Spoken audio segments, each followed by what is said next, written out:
Hello guys, welcome back to my Career Advice in Bodo series. Dinayni topiga MBA from Borderland University or BTech from CIT Kokrajhar or any graduate. So confused what to do next? Career Advice in Bodo by Anu Brahma. बे session को start खालामनायनि सिगां आं बयखौबो request खालामगोन please बे चेनेलखौ subscribe खालामनानै होदो। COVID-19 नि थाखाय दा लकडाउन जानानै दं, गोबां स्टुडेन्टफ्रानो कन्फ्यूज जानानै दं मा करियर चॉइस खालामनो। नो प्लेसमेन्ट्स, दाथ' मार्केटआबो डाउन, प्लेसमेन्ट्सबो गैया। शुड आई लुक फर जब ना आं साख्रि नागिरहैनो और शुड आई मुव आउट, बिराद कन्फ्यूजन दं माइन्डआव। आंनि ओपिनियनाव आरो सजेशनाव नट नेसेसारिलि जे नोङो न'निफ्राय ओंखारलांनानै साख्रि नागिरहैबासो नों साख्रिखौ मोनगोन। From home too you can get a job. दाथ' इन्टारनेट आरो टेक्न'लजिनि जुग, न'आव थानानैनो नोङो प्रिपारेसन खालामनानै कम्पिटिटिभ एग्जाम्सफोरखौ प्रिपेयार खालामनानै साख्रि लानो हायो। ब्रेन ड्रेन, गावनि जायगानि स्टेटनि मानसिया दस्रा स्टेटआव थाङोबा बे स्टेटनि जायगाना ब्रेन ड्रेन जायो। ब्रेन ड्रेन माने नोंनि रोंनायखौ, नोंनि सोलोंनायखौ बाहेरानि स्टेटनि GDP आव नों कन्ट्रिबिउट खालामहैनाय जायो। होमबा हाउ, बोरैथो बे क्राइसिसखौ जों बोरै जुजिनो, बोरै फाइट खालामनो? So let's discuss about few safe career options without moving out for preparation or finding a job. I repeat, आं few वर्डआव स्ट्रेस खालामदों दे। few माने कि career optionआ मेल्ला दङ, but these are few options. Number 1 आव आं डिस्कस खालामगोन IAS UPSC।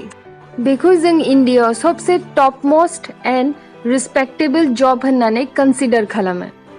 To become an IAS officer, you need not have to go for job hunting. Sitting at home itself, you can become an IAS officer. Only maybe when you think for coaching, नों बिनि थाखायल' बाहेरायाव थांनांगोन खोमा। So आं recommend खालामगोन 1 year नोंसोर extensive कोचिं ला आरो नोंनि बेसखौ नोंसोर स्ट्रं खालाम। After that, you sit for this exam. Play safe, in my opinion, not to depend only on UPSC. Sometime नोङो practical आरो smart playबो जानांगोन। 1 year extensive UPSC coaching लाखांनायनि उनाव आं सजेस्ट खालामगोन start giving other exams too. So number 2 आव SSC।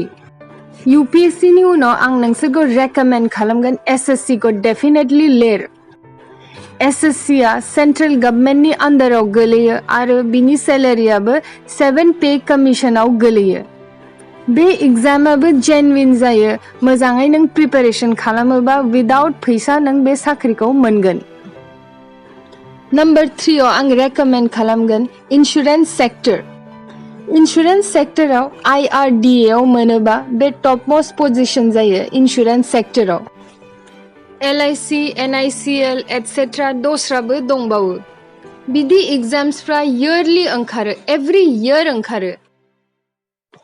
Number 4 आव agriculture सेक्टराव थांनोबा नाबार्डआव थांनो हायो। नाबार्डनि साख्रियाबो बिराद मोजां, बाट येस लकेशननि फैक्टर थायो, बे गासिबो लकेशनाव गैया, बे लकेशनखौ नायनानै लाबानो जाबाय। नम्बर 5 आव CBE आव थांनो हायो, बे शेयर्स एन्ड स्टक्सखौ बे कन्ट्रोल खालामो, मार्केटखौ रेगुलेट खालामो। बेफोर साख्रिफोरा मोजां, सिटआबो लिमिटेड जायो, बाट येस लकेशननि फैक्टर थायो, खोथा थायो बाव। नम्बर 6 फिनान्शियल इन्स्टिट्युट्सआवबो थांनो हायो। नम्बर 1 आव RBI आ सेन्ट्रेल गभर्नमेन्टनि आन्डाराव आरो बिनि सेलेरियाबो 7 पे कमिशनाव गोलैयो आरो बे साख्रिया बिराद मोजां, स्टेन्डार्ड आरो जोंनि गुवाहाटीयावबो दङ RBI नि अफिसा। अदर फिनान्शियल सेक्टर्स SBI दङ आरो अदर पब्लिक सेक्टर बैंक कन्डाक्टेड बाय IBPS दङ। IBPS आ सबसे इजिसिन, गोरलैयै मोननो हायो, किन्तु RBI को टार्गेट खालाम। नम्बर 7 आव गो फर हायर स्टाडिज। जुदि नोङो सानदोंबा आं दानो साख्रि लाथ'वा, होमबा नोंनि टाइमखौ नों हायर स्टाडिजआव इनभेस्ट खालामनो हायो। लाइक PhD, नों 3 to 4 years टाइमखौ नों इनभेस्ट खालामबानो नोंनि टाइटेलनि आगयाव नोङो डक्टर लिरनो हागोन। Target I am Shillong. आं मानो आई एम शिलं होनदों मानोकि आई एमआ नर्थ इस्टनि सिङावनो दङ। माने आंनि ओपिनियन आरो सजेशनाव PhD खौ नों जेसे खाथिनि कलेजाव खालामनो हायो एसेनो मोजां। मानोकि PhD आव मा जायो एखमबा बाहेरायाव थांबा नोंनि गाइडआ एसे गाज्रिबो जानो हागौ। बाट बयबो बिदि जाजोबा इन केसनि थाखाय खाथियाव खालामबा मोजां आरोखि। बाहेरायाव मोजां इनस्टिट्यूटआव मोनबा खालामबाथ' मोजाङानो बाट आंनि ओपिनियनाव आई एम शिलंआनो दंखायोबा आई एम शिलंआबो रावनिफ्रायबो खम नङा। आरो वान्स नोंनि PhD आ कमप्लिट जागोन वेकेन्सि ओंखारबा नों लेक्चारार जबाव एप्लाइ खालामनो हागोन आरो लेक्चारार जबखौथ' मोनथिखागौ सेन्ट्रेलनि आन्डाराव 7 पे कमिसनाव गोलैयो। PhD स्टार्ट खालामनायनि सिगां आं मोनसे बाथ्रा बुंनो सानगोन should have good percentage through out your career. बे पार्सेन्टेजआ थाबा मोजां 60% थ्रु आउट और 70% थ्रु आउट। आरो नोङो वान्स लेक्चारार जबखौ मोननानै गावखौनो गाव आपग्रेड खालामलांबाय थायोबा विथ एक्सपिरियेन्स नोङो कलेजनि भाइस चेन्सेलरबो जानो हागौ। Why change in career? नोंसोर साननो हागौ बेथ' आं फरायनायनिफ्राय BTech बा MBA बा एनि ग्रेजुएट फरायनायनिफ्राय बे करियर अपसन्सआ डेभिएट जाबाय। आंनि ओपिनियनाव it's okay to change your career. Career change खालामनाया जेबो गाज्रि नङा। It makes you more versatile. नोंखौ बांसिन जेनियास खालामो। मानोकि every job gives you an experience. Any जबानो नोंनो लार्निं आरो एक्सपिरियेन्स होयो। फर इनस्टेन्स आं एग्जाम्पल लानानै बुजायनोसै। देयर आर मेनी डक्टर्स हु हैव बिकाम IAS। मेरला डक्टर दङ जाय IAS जाबाय।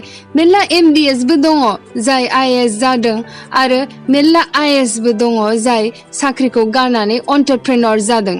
Examples are endless and the list goes on. मानोकि career is all about opportunity. नों मा opportunity फैदों नों बेखौनो ग्रैब खालामनांगोन। तो बेफोर आवगोलनि पुराना मेन्टालिटिसो जे इन्जिनियार फरायबा नों इन्जिनियारावनो थांनांगोन बा नों MBA फरायबा MBA नि साख्रिखौनो लाथारनांगोन बिदि नङा। जुगा सोलायबाय। गावबागाव गाव अवेर आरो स्मार्ट जानांगोन। मानोकि older you grow wiser you become। मानोकि लाइफआव नोंनि फार्स्ट अपरचुनिटिखौ नों ग्रैब खालामनानैसो नोंनि इन्ट्रेस्टआ मा नों बेखौ आइडेन्टिफाइ खालामनो हालांगोन। आं दिनैनि भिडिअ'आव बड'लेण्ड इउनिभार्सिटि RCIT खौ जास्ट फर ए रेफारेन्ससो लादों। माबाफोर गोरोन्थि जादोंबा प्लिज खेमा खालामदो। आरो बेजों लोगोसे भिडिअ'खौ मोजां मोनदोंबा प्लिज लाइक शेयार आरो साबस्क्राइब खालामदो। आरो नोंसोर जुदि गोदान स्कुल गावनि माबा खुलिदोंबा आंखौ करियर सेसन कन्डाक्ट खालामजानो लुगैदोंबा नोंसोर आंनि मेल आइडियाव रिकुवेस्टखौ ड्रप खालामहरनो हागोन।